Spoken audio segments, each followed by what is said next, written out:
queremos darle la bienvenida a Especiales El Insolente, un espacio para honrar la historia y nuestras tradiciones. ¿Cuál es el tema del día hoy en Especiales El Insolente, Liana? Armero, la noche en que Colombia quedó sepultada entre el lodo. Pues que Armero quedó arrasado en casi el 100% quedó arrasado Armero. Más o menos a las 6 de la mañana. Es decir, desapareció todo el mundo. Yo creo que habrán ni un 5% estará con vida lo que era Armero.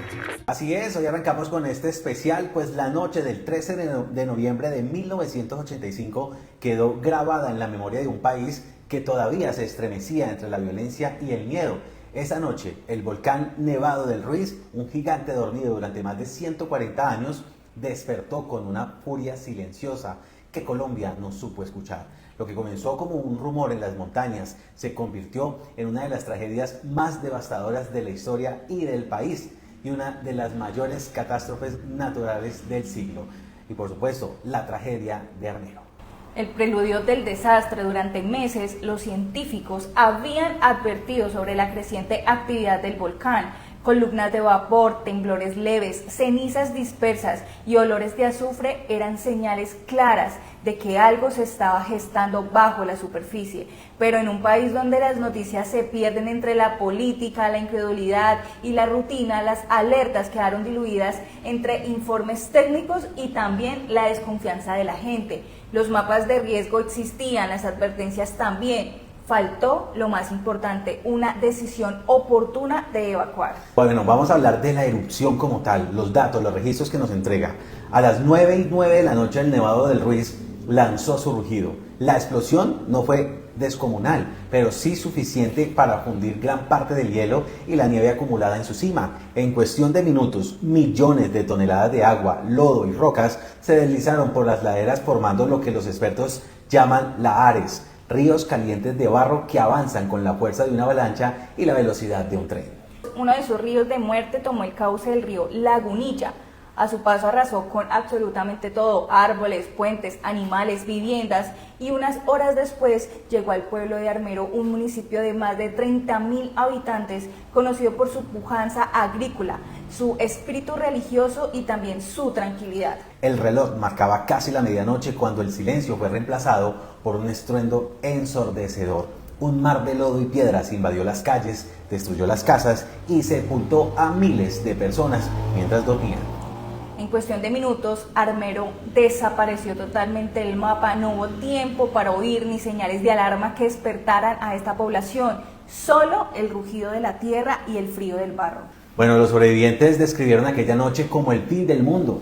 La oscuridad era total. Los gritos se confundían con el sonido del lodo golpeando los techos, los postes, los cuerpos. Algunos lograron trepar a árboles, otros se aferraron a los restos de lo que quedaba en sus hogares. Pero el pueblo quedó sepultado bajo más de 4 metros de barro y escombros.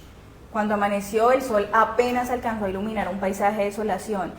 Donde antes hubo calles, plazas y cultivos, solamente quedaba un desierto totalmente gris de lodo endurecido.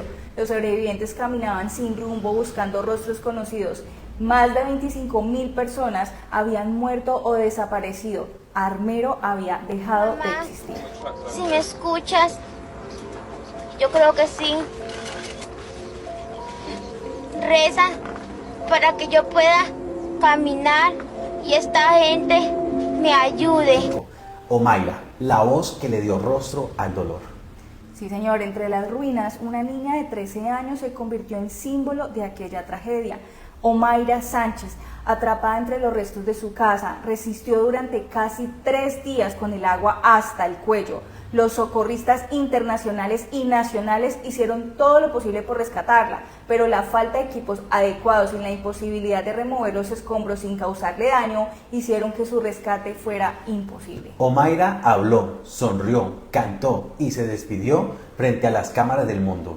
Su serenidad y valentía recorrieron los noticieros internacionales y conmovieron al planeta entero. Su historia sigue siendo el rostro humano del desastre. Murió el 16 de noviembre y con ella una parte de la inocencia de este país. La tragedia de Armero No solo fue natural, fue también una tragedia institucional. El volcán ya había hecho erupciones similares en 1595 y 1845, ambas con flujos de lodo que destruyeron pueblos cercanos. En 1985 la historia se repitió, pero esta vez con miles de vidas más en juego. Las advertencias estaban sobre la mesa, pero la burocracia y la falta de comunicación entre autoridades, científicos y comunidades terminaron sellando el destino del pueblo. Pero vamos a hablar del Armero hoy, ¿no? Un pueblo que vive, por supuesto, en la memoria. 40 años después, el lugar donde se levantaba Armero es un camposanto. Las ruinas cubiertas de maleza y los restos de construcciones se mezclan con las cruces y monumentos que los viajantes visitan cada año. Así es, familias enteras regresan en silencio a ese suelo que guarda sus raíces y sus recuerdos. Algunos aún buscan restos, otros simplemente rezan, pero todos coinciden en algo: Armero no debe olvidarse. La tragedia cambió la forma en que Colombia entiende los desastres naturales, eso esperamos. A partir de entonces, el país fortaleció los sistemas de monitoreo volcánico y la gestión del riesgo. Sin embargo, el recuerdo de esta tragedia sigue vivo como una advertencia constante de lo que puede pasar cuando el hombre ignora las señales de la naturaleza. Y precisamente hablando de lecciones que no deben sepultarse, Armero nos enseñó que la ciencia salva vidas, pero solo si las instituciones la escuchan. Nos enseñó también que la tragedia no solo destruye pueblos, sino también memorias. Y que recordar no es revivir el dolor, sino mantener viva la conciencia de que una historia así no puede repetirse. Hoy, al conmemorar aquel 13 de noviembre, recordamos a las víctimas, a los 13 héroes anónimos y a todos los que de alguna manera siguen buscando entre el barro las respuestas de una noche que marcó para siempre la historia de Colombia.